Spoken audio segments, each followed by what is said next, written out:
What's up, everybody out there in YouTube land? Wrath2501 here. Okay, guys, this video has been requested several times, alright? This is a video by Squim Jim, a complete history of the engineer. Who is engineer?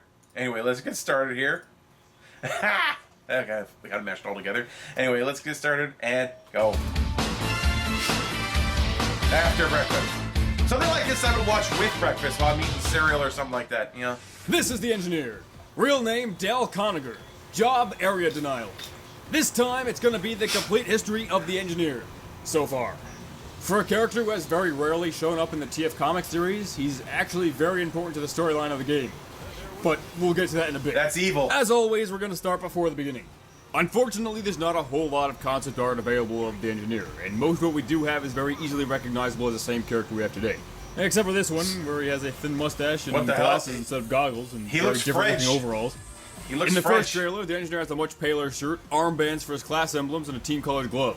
But overall, engineer has pretty much kept his original construction worker look from the beginning. The engineer is primarily voiced by Grant Goodeve, though Nolan North did voice him just for Expiration Date. Unlike most of the main TF2 voice actors, Goodeve has mainly done live-action work. He played David Bradford in a 70s comedy drama called 8 is Enough, which I guess was pretty popular back in the day. He actually took over that role from Mark Hamill, who played it in the pilot, so fun fact. And he also voiced Wolf in Star Fox Assault and appeared on Family Feud a few times. Ice cream? Why not? Why not? Sounds like a goodie. Ice cream! Cream gravy. Cream The gravy. engineer's last name actually comes from a novel called Conagher, written by Louis L'Amour, who Valve writers Eric Wolpaw and Jay Pinkerton are both fans of.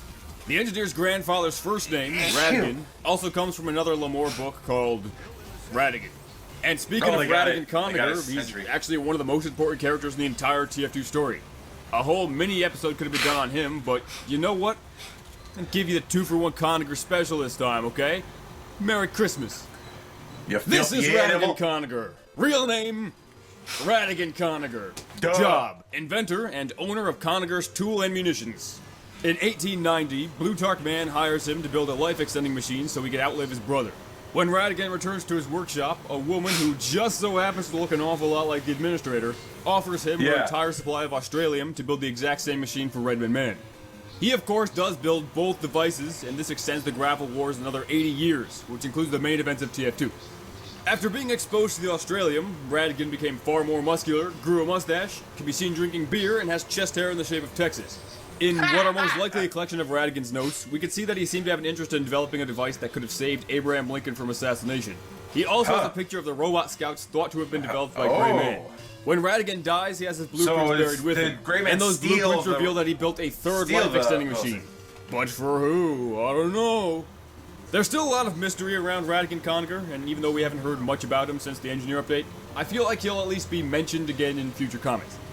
Considering Del has the same last name as his grandfather, it most likely means that Radigan had a son. In Radigan's notes, we see a picture of the Team Fortress Classic team. We also see a much newer looking picture of the TFC engineer giving a young Radigan Conagher a pair of goggles. It's never outright stated, but it would appear that the TFC engineer is probably the TF2 engineer's father. The Team Fortress Classic engineer, whose name is Fred, and the rest of the TFC team return to the TF Comics where they're hired by Gray Man to hunt down the administrator. But so far, Fred and Del have not interacted at any point in the comics. There aren't really any major hints to the age of the TF2 engineer.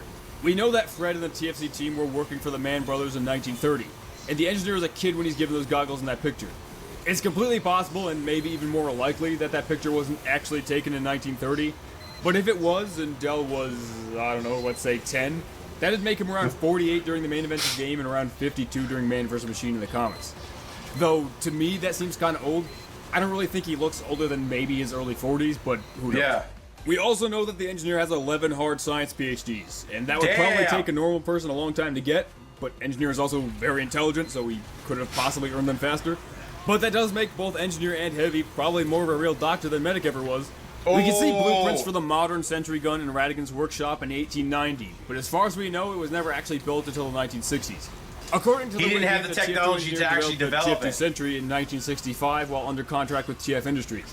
The year 1965 apparently comes from the Sentry operating manual, and I've looked over that pretty extensively and can't seem to find that year mentioned anywhere, so I might be missing it. But considering how often it appears on the TF2 wiki, I'm willing to give them the benefit of the doubt on this one. In the loose cannon comic, the engineer is brought in by Plutarch Man to fix his malfunctioning life-extending machine. In order to do so, Plutarch gives the engineer blueprints that were buried with his grandfather. In those blueprints, he also finds instructions for the Frontier Justice, the Wrangler, and the Gunslinger, which were all originally developed by Radigan. And Engineer appears to have removed his own right hand in order to use the Gunslinger. It's kind of unclear in the actual game whether he just removes his glove and there's a robo hand underneath, or he reattaches his regular hand anytime he wants to use it. In the TF comics, he's seen gloveless and with two regular hands. But you could see a ring around his right arm where the Gunslinger would have cut off. Oh! That's a nice little detail. I like that. Yeah, it is. So he probably has some kind of skin-like material covering the robo hand, or maybe he does actually reattach That's his creepy, one. actually. Though that seems a little bit less likely. The TF2 Dude, mercenaries are pretty consistently right regarded here. as rejects. As Saxton Hale describes them, exceptionally subnormal. But the engineer doesn't really seem to fit in with that label. He's probably one of the smartest characters that we know of in the TF2 universe. I mean, sure, he kills people for a living, but he's not exactly crazy, and he's otherwise a normal dude. We learn in the comic Blood in the Water that the engineer has been building life-extending machines for the administrator. And if I had to guess, that's probably why he works for Red and Blue, so that the administrator can keep him close at all times. The engineer also appears to be one of the only mercenaries to actually be friendly towards Pyro. In the True Meaning comic, he reads Pyro the story of Australian Christmas, and appears to understand Pyro when it attempts to speak. The engineer when it attempts to speak. Expiration date in the comic Gargoyles and Gravel. And okay, now it's for a timeline of the major events involving the Conagher family that we know. Oh boy.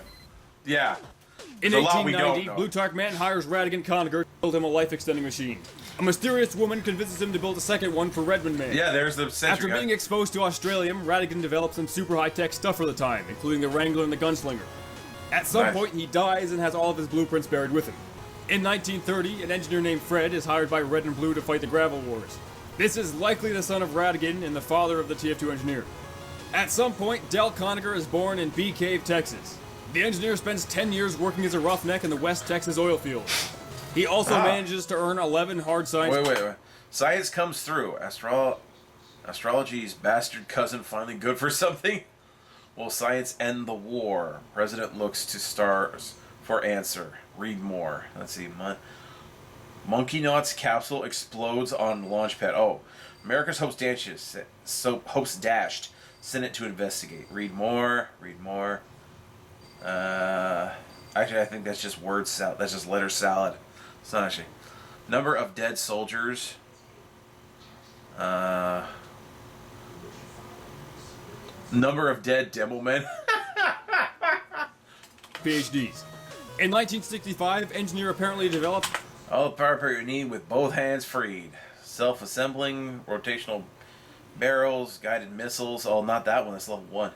Available now, 2 additional products from TF Industries. Sit back, relax, and enjoy the hands-free good life with our fully customable tripod. Damn it goes right through the line goes right through it too.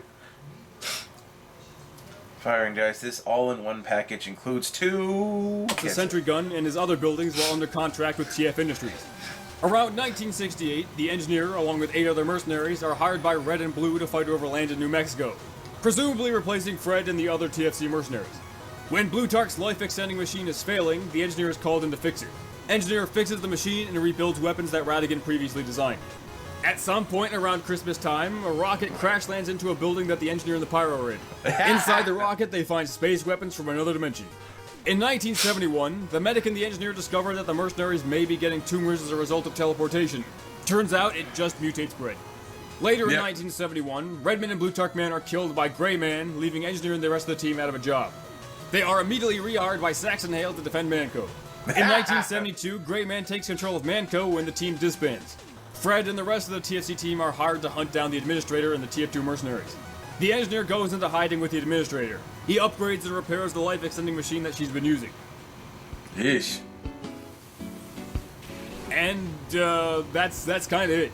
A lot of the engineer's role in the comics is more behind the scenes, and while we do know an okay amount of what the engineer did before he became a mercenary, there aren't really many specific dates. So a timeline is a little bit difficult to piece together. Yeah. But that was the complete history of the engineer so far. Who do you want to see next? If we're gonna go by the classes, it's gonna be Soldier, Demo Man, Pyro, or Spy. So let me know. But until next time, I'll catch you on the flip side, Dude Meisters. Dude Meisters, really? Okay. So that was good. Yeah, really a lot of information on a lot of the mercenaries. I mean, they're very, like, mysterious. Anyway, guys, I hope you guys enjoyed that. Like this video, subscribe.